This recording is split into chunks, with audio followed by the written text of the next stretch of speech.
ma principale fonction, c'est de travailler en harmonie avec la chambre de commerce et en harmonie avec la chambre de métier. C'est en développant des manifestations, par exemple le Grand Bazar, que nous allons avoir début octobre, qui va attirer un maximum de monde, qui va permettre aux commerçants de sortir le plus bel étalage devant la porte sans payer de droits à la municipalité. Voilà une des manifestations gratuites pour le commerçant. Cette manifestation est très importante sur Montpellier. Depuis que je suis là, elle était simplement en hiver.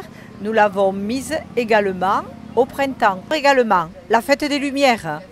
La fête des Lumières qui a attiré l'année dernière 100 000 personnes. Donc cette année, elle sera étalée sur 3 jours. 100 000 personnes sur 3 jours, le 1er, le 2 et le 3 décembre. Vous croyez que les commerçants ne vont pas être contents? Montpellier bénéficie de très belles places. Nous privilégions l'installation de terrasses, effectivement. Mais en même temps, nous avons un petit peu réduit notre position parce qu'il y a des personnes qui sont à mobilité réduite, il y a des malvoyants, il y a des personnes qui doivent circuler avec par exemple une poussette d'enfant et qui ne doivent pas être gênées ou exposées à un danger par l'installation de terrasses. Il y a droit au sommeil également. Donc à Montpellier, on dort aussi un peu. Les terrasses ne peuvent être installées que jusqu'à 1 h du matin. Il n'y a que la place de la Comédie qui bénéficie d'un régime spécial, pour la bonne et simple raison que l'éclairage entier de la place par les établissements se fait donc jusqu'à 1 h du matin et cela crée une sécurité certaine.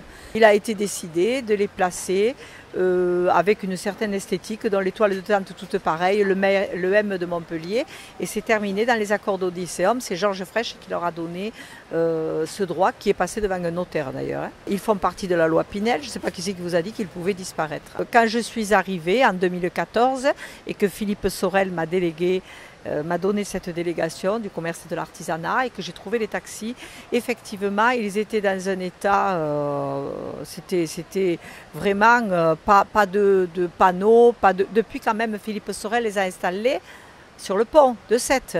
Bon, en bas, côté bar, ils sont quand même mieux installés. Bon, tout ne peut pas se faire en un jour. Moi, je n'étais pas dans la municipalité précédente.